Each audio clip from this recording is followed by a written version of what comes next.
पुराण की एक कथा के अनुसार श्री हरि विष्णु के कान से दो जीव निकलते हैं।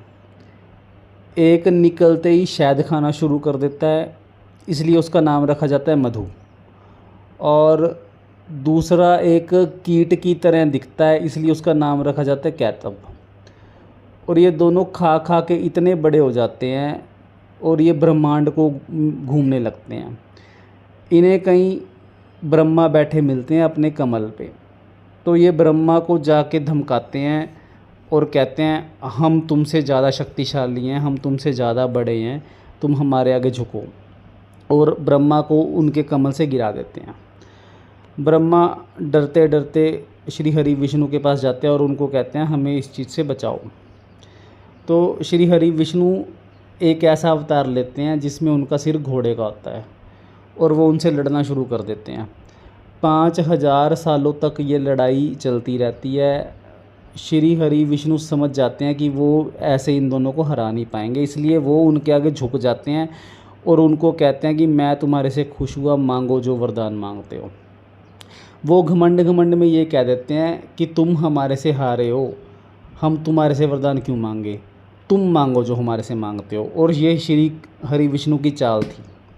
और वो उनको कह देते हैं कि मैं वरदान ये मांगता हूँ कि मैं तुम दोनों को मार पाऊँ। तो वो घबरा जाते हैं, पर अब जुबान दे दी तो मुकर भी नहीं सकते। तो वो कहते हैं, तब चारों तरफ पानी पानी था, धरती नहीं थी। तो वो कहते हैं ठीक है, तुम हमें ऐसी जगह मार सकते हो जहाँ पे पानी ना हो। तो श्री हरि विष्णु इतना बड़ा रूप धारण कर लेते हैं कि वो बढ़ते जाते हैं और आसमान से भी ऊपर पहुँच जाते हैं जहाँ पानी नहीं होता, और उनको अपनी थाइस के ऊपर बिठा के मार देते हैं। फिर जो उनकी फ़ैट होती है बॉडी की, उससे वो अर्थ का ऊपर वाला हिस्सा निर्माण करते हैं, धरती का, जिस तरह जो अपनी मिट्टी सोल वाला हिस्सा है।